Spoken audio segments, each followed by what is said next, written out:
Y bueno, entre otra de las terapias de la tercera generación está también la psicoterapia analítica funcional o PAF, que surge formalmente a principios de los años 90 con los primeros trabajos publicados por Robert Kohlenberg y Mavis Stay.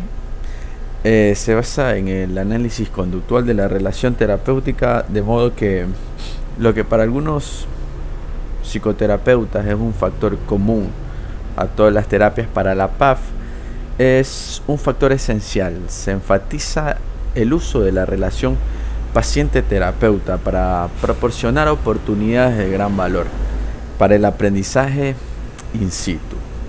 El calificativo de analítica funcional se refiere al análisis funcional de la conducta y en concreto a la conducta verbal y al reforzamiento natural. El sustantivo psicoterapia indica una relación con otras tradiciones psicoterapéuticas. La PAF tiene algunas similitudes con la psicoterapia freudiana. Por ejemplo, el énfasis de la PAF en la relación terapéutica es cercano al concepto freudiano de transferencia y la idea de que puede haber significados ocultos bajo la superficie de afirmaciones hechas por los pacientes en consulta forma parte del núcleo de la teoría freudiana. La PAF está concebida para ser utilizada bien junto a técnicas conductuales más tradicionales o bien sola. Esta última alternativa estaría más indicada cuando los problemas interpersonales que presenta el paciente son de tal naturaleza que el problema central que necesita ser tratado es la habilidad del paciente para relacionarse.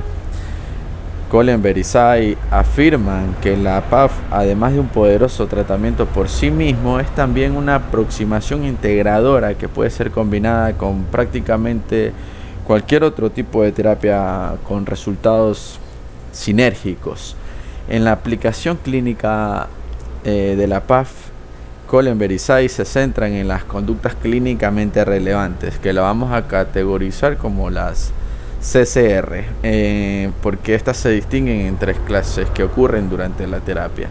La CCR1, que será la primera clase, está compuesta por las conductas problemáticas del paciente que ocurren durante la sesión.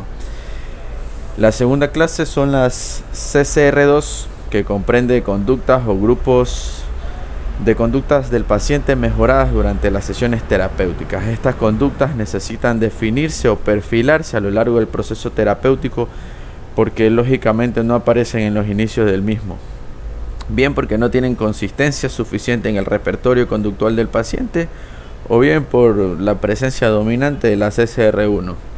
La tercera clase, que son las CCR3, implica la adopción de un acuerdo sobre el repertorio verbal del paciente para hablar de su propia conducta y de lo que parece la determina. En este acuerdo se incluyen las explicaciones que pueden darse cuando aparece la conducta y las interpretaciones que se hagan de la misma. Para su aplicación uno tiene que seguir ciertos pasos, ¿no?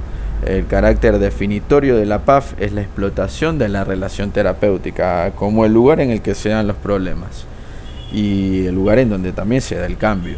En este sentido se asume una equivalencia funcional entre la situación terapéutica y la vida cotidiana.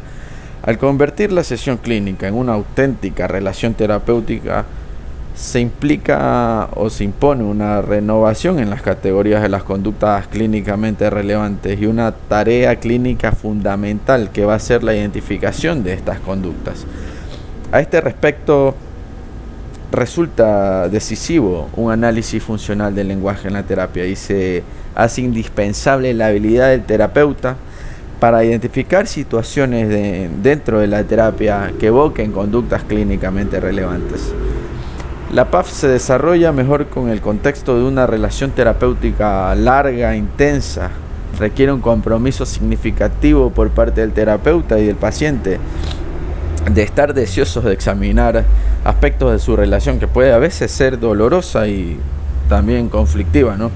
La PAF no provee hasta el momento de guías específicas estandarizadas para que el terapeuta conduzca su trabajo sesión a sesión. Ofrece más bien un marco de actuación conceptual y técnico en el que el terapeuta ha de mostrarse natural.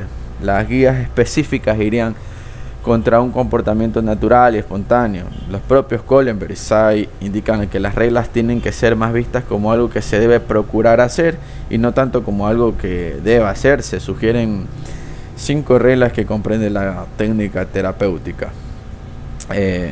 Una de las reglas es observar las posibles CCR durante la sesión terapéutica. El terapeuta debe usar sus propias reacciones como un sensor válido de la CCR del paciente, ¿no? Como segundo punto, construir un ambiente terapéutico que evoque la CCR. Se pueden usar métodos terapéuticos evocativos, como en el psicoanálisis, los ejercicios de asociación libre, ejercicios de escritura, entre otros. Como tercer punto, consiste en organizar el reforzamiento positivo de la CCR2, que son las conductas ya mejoradas, de una manera natural. Se proponen una serie de factores que determinan si las reacciones del terapeuta son probablemente naturales y afectuosas. Responder a la CCR1 de forma efectiva. Fijarse en los intereses del paciente y reforzar sus mejoras. Tener presente los objetivos del paciente. Igualar nuestras expectativas con los repertorios actuales del paciente. Y amplificar nuestros sentimientos para aumentar su relevancia en la interacción con el paciente. Se recomienda reforzar clases de respuestas y no conductas específicas, y que el terapeuta desarrolle un estilo reforzante, adaptándose a los repertorios del cliente. Observar las propiedades reforzantes de la conducta del terapeuta en relación con la CCR del paciente. Hay que ser conscientes del impacto de uno mismo sobre el paciente y actuar en consecuencia, corrigiendo si es necesario o bien siguiendo con lo que ha tenido efecto, ¿no?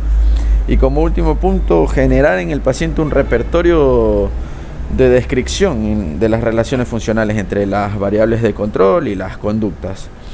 Se moldea y se modela este repertorio de explicación correcta de la conducta, pero además se debe aplicar estrategias de generalización, como establecer un paralelismo entre las conductas clínicamente relevantes dentro y fuera, comparando con lo ocurrido dentro y fuera de la sesión.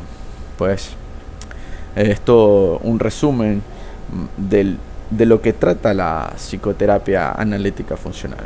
Muchas gracias.